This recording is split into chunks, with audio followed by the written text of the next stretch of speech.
Halo Sobat Kompas TV, berjumpa dengan saya Jocelyn Valencia. Dan hari ini kita akan update 5 berita terpopuler yang terjadi selama sepekan. Kita menuju berita pertama, Sobat Kompas TV. Presiden Prabowo Subianto mengumumkan keputusan untuk menaikkan upah minimum nasional sebesar 6,5%. Dan Sobat Kompas TV, berikut liputan selengkapnya untuk Anda. Presiden Prabowo menjelaskan bahwa kenaikan upah minimum nasional ini merupakan dari jaringan pengamanan sosial yang penting bagi para pekerja. Langkah ini bertujuan untuk meningkatkan daya beli pekerja yang diharapkan dapat memberikan dampak positif bagi kesejahteraan. Namun, untuk kenaikan upah minimum di sektor tertentu, Presiden Prabowo menyatakan bahwa hal ini akan dikembalikan ke Dewan Pengupahan Daerah. Menteri Tenaga Kerja mengusulkan kenaikan upah minimum sebesar 6%. Namun setelah membahas juga dan melaksanakan pertemuan-pertemuan dengan pimpinan buruh, kita ambil keputusan untuk menaikkan rata-rata upah minimum nasional pada tahun 2025 sebesar 6,5%.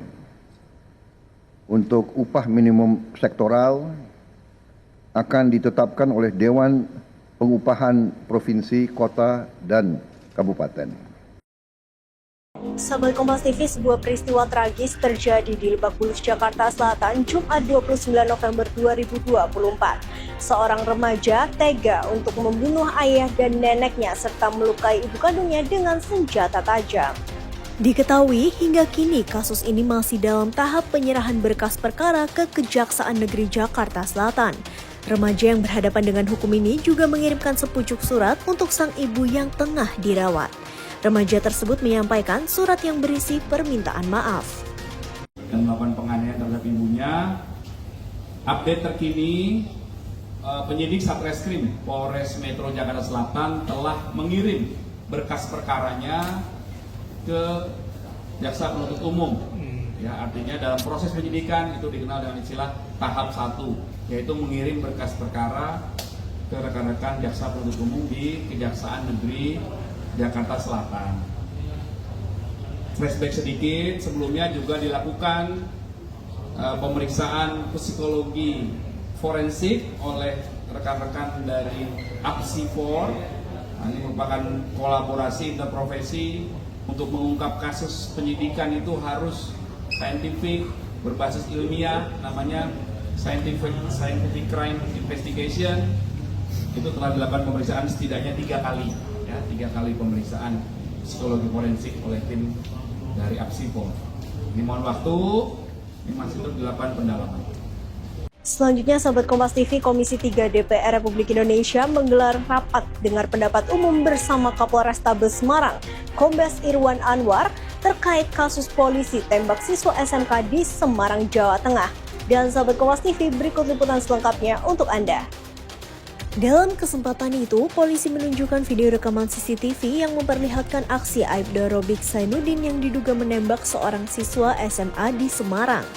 Dari pemeriksaan diketahui bahwa motif penembakan terhadap siswa SMK di Semarang bukan karena tawuran.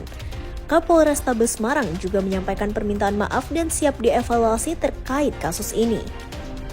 Kita menuju berita selanjutnya, Sahabat Kompas TV. Presiden Prabowo Subianto mengatakan bahwa penambahan pajak pertambahan nilai atau PPN 12% akan dilaksanakan. Namun, PPN 12% ini akan berlaku secara selektif, yaitu hanya untuk barang mewah saja. Sebelumnya, pimpinan DPR menggelar pertemuan dengan Kementerian Keuangan membahas kebijakan pajak pertambahan nilai. Disampaikan oleh Wakil Ketua DPR Sufmi Dasko Ahmad menjelaskan bahwa pemisahan pajak telah diputuskan, yakni pemberlakuan PPN terhadap barang mewah 12%. Komponen tetap 11% dan juga ada komponen yang tidak dikenakan PPN. Prabowo menyampaikan penerapan PPN 12% terhadap barang mewah ini untuk membantu rakyat kecil. 12% Pak, terakhir Pak. Kemarin kan bertemu dengan sudah diberi penjelasan ya, kan sudah diberi penjelasan. PPN adalah undang-undang ya, kita akan laksanakan, tapi selektif, hanya untuk barang mewah.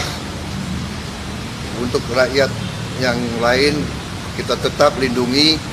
Sudah sejak akhir 23 pemerintah tidak memungut yang seharusnya dipungut untuk membantu rakyat kecil. Ya, jadi kalaupun naik itu hanya untuk barang mewah. Ya, Berarti barang-barangnya minggu depan ya Pak ya? Selanjutnya Sobat Kompas TV, buntut dari video viral yang dinilai mengolok-ngolok penjual es teh, Miftah Maulana Yusuf atau yang akrab disapa dengan Gus Miftah mengundurkan diri dari jabatannya sebagai utusan khusus Presiden Prabowo Subianto. Miftah Maulana juga tak kuasa menahan tangis saat menyatakan dirinya mundur sebagai utusan khusus Presiden bidang kerukunan beragama dan pembinaan sarana keagamaan. Menanggapi hal ini, Presiden Prabowo Subianto menyatakan bahwa dirinya menghargai keputusan Miftah Maulana yang mengundurkan diri dari jabatannya sebagai utusan khusus Presiden. Saya memutuskan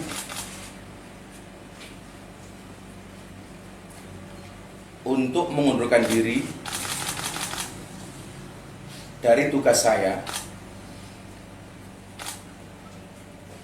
sebagai utusan khusus Presiden bidang kerukunan beragama dan pembinaan sarana keagamaan. Keputusan ini saya ambil bukan karena ditekan oleh siapapun, bukan karena permintaan siapapun. Komentar saya kira itu adalah tindakan bertanggung jawab, tindakan kesatria. Ya. Beliau sadar, beliau salah ucap, beliau bertanggung jawab dan beliau mengundurkan diri. Dan Sobat Kompas TV, itu dia 5 berita terpopuler untuk sepekan ini. Saya Jocelyn Valencia pamit. Jangan lupa untuk terus like, komen, dan juga subscribe YouTube channel Kompas TV untuk informasi terupdate dan terpercaya lainnya. Sampai jumpa!